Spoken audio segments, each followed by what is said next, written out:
This is the Last Picture Show with Raheem Khan, and today I am reviewing 28 Years Later, The Bone Temple, the much anticipated sequel, even though we didn't have to wait too long for this one, because it came less than a year after the first one released back in 2025. I say back in 2025 as if it was a year ago, but it's only been a couple of days, less than a month. Right, okay, so I've reviewed this movie. I have reviewed this movie many times. First of all, of course, as a standalone film on its, that. But then on top of that, I included it in my top 10 best films of the year, which we just posted. Please do check it out. Wasn't expecting the first one to be so good. Was almost wary, which I've said time and time again, but I was pleasantly surprised, and it delivered a very, very solid, horror zombie movie, and I think a welcome addition to the franchise, which, to be perfectly honest, after 28 weeks or months later, whichever one that was, kind of floundered. I mean, it was dead. But thanks to Danny Boyle and, of course, Alex Garland, the pair who brought us the original, they dusted off the film, the story that revitalized the zombie genre, and they came up with something wholly original, and we are, of course, all the better for it. Now, 28 years later, The Bone Temple. Alex Garland returns, Danny Boyle does not. This time we have Nia DaCosta, who I'll speak about in a bit. And of course, returning are Ralph Fiennes, Jack O'Connor, and the kid who plays Spike. I'm forgetting his name, sorry. Very quickly, for those of you, again, I think this is now a constant refrain on this show, for those of you who don't want to sit through a 15-minute or 20-minute, however long review this will be. Should you watch this in the cinema? Should you stream it? Or should you skip it? If you have the opportunity, watch it in the cinema. But it is not essential viewing, in that it is a movie that must be seen in the cinema. So, I mean, if you want to skip it for the time being, only for you to wait for it to stream, do that. Of course, by that alone, you may surmise that I have mixed feelings about the movie. I don't. But the thing is that time is precious, and if you feel like it's not worth a visit to worth a trip to the cinema, then it's entirely understandable. You can just as well check it out at home, whenever that may be. Okay, the movie. This is a solid addition to this franchise that seems to I might as well give this spoiler away. There is most definitely going to be a third installment, thanks to the ending of this movie. And I feel that as a milestone in this journey, this serves as a solid and pretty effective diversion. Because the thing is that the movie picks up right after where the first one left off, where you have Spike feeling that he's now a man, or at least he wants to at least strike out on his own, remains on the mainland after the passing of his mother. And there he is confronted with the most batshit villain I think ever conceived.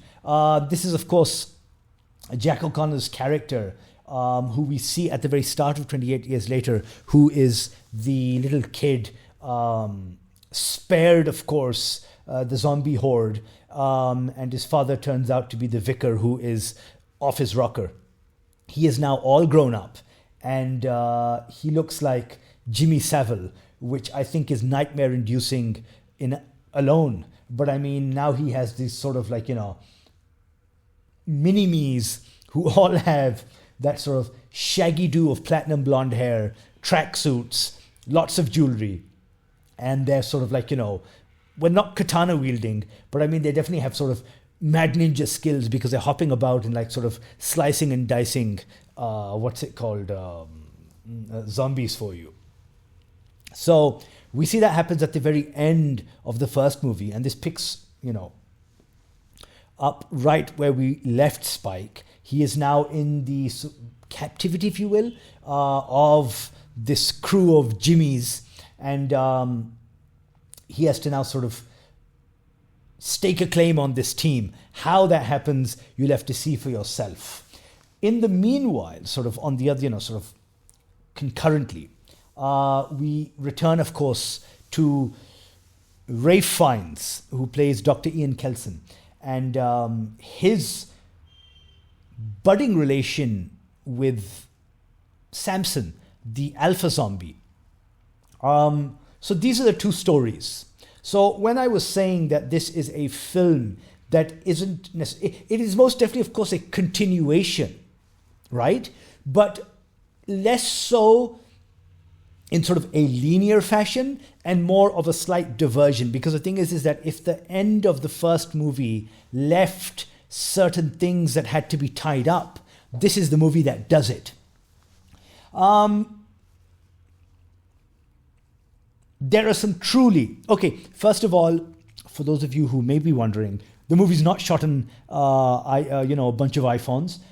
This is straight up. I'm not sure what cameras they used for this. And stylistically, at least, Danny Boyle, of course, that presence is missed. You don't. It's not there, but that's okay. There are other things that make up for maybe his absence, and that is, I feel at least, in both of these cases. First of all, it's these savages, these merry band of Satanists who go around terrorizing the English countryside, all the while,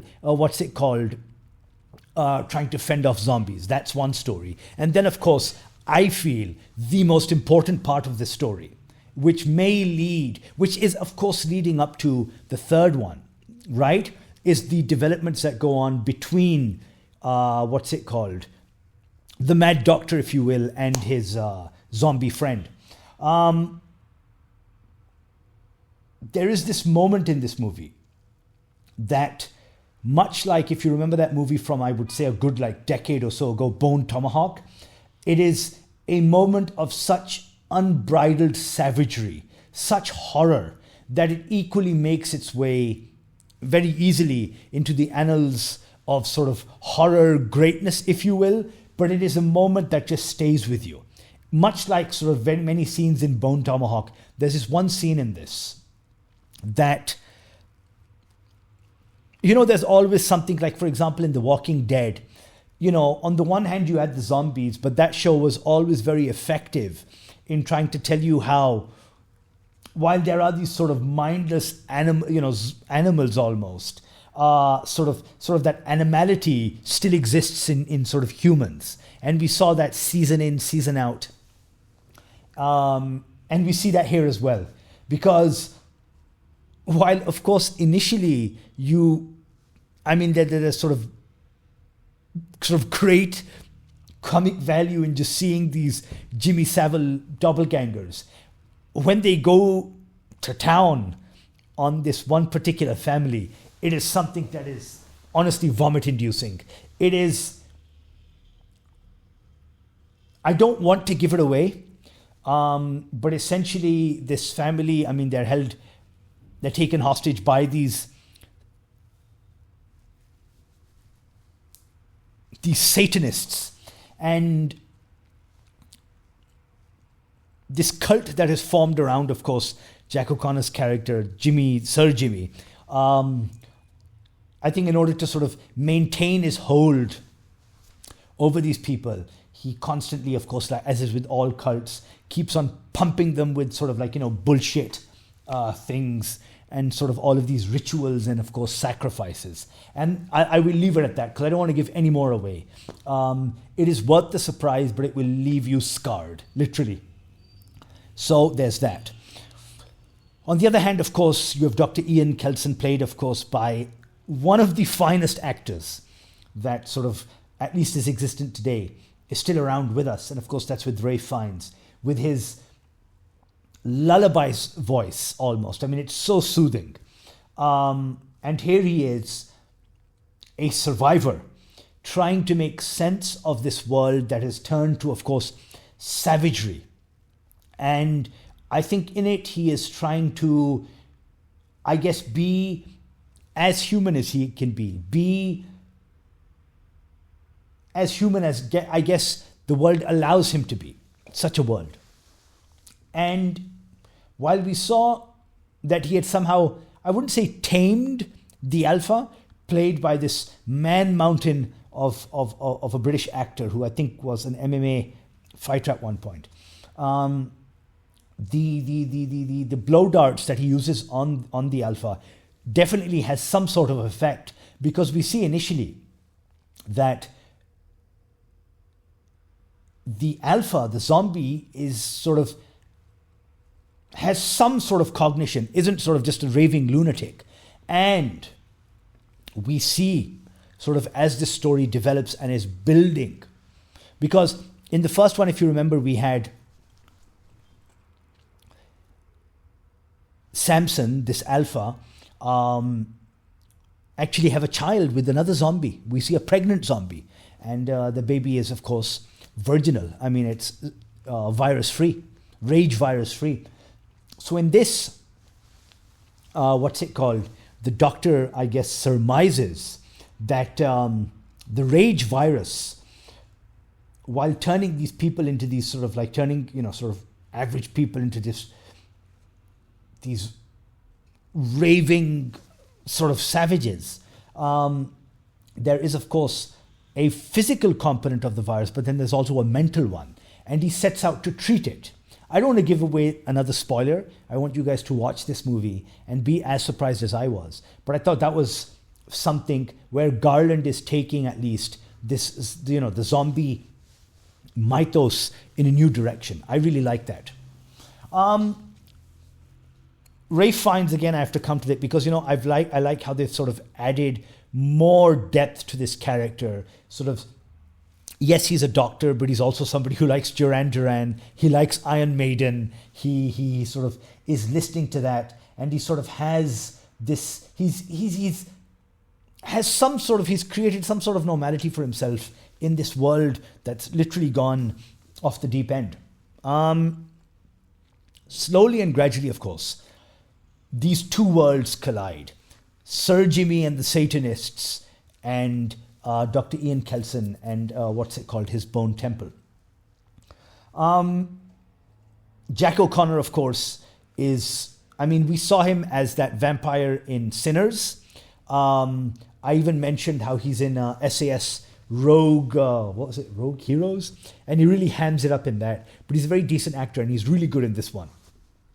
Ralph Fiennes, of course, is amazing. I really like the guy who played Samson, the Alpha. And as the two worlds collide, the sort of climax of the movie is something that was unexpected. I didn't imagine seeing such theatrics in a movie like this. Because in a movie that is very unlike your average zombie movie, like it's very different from the first.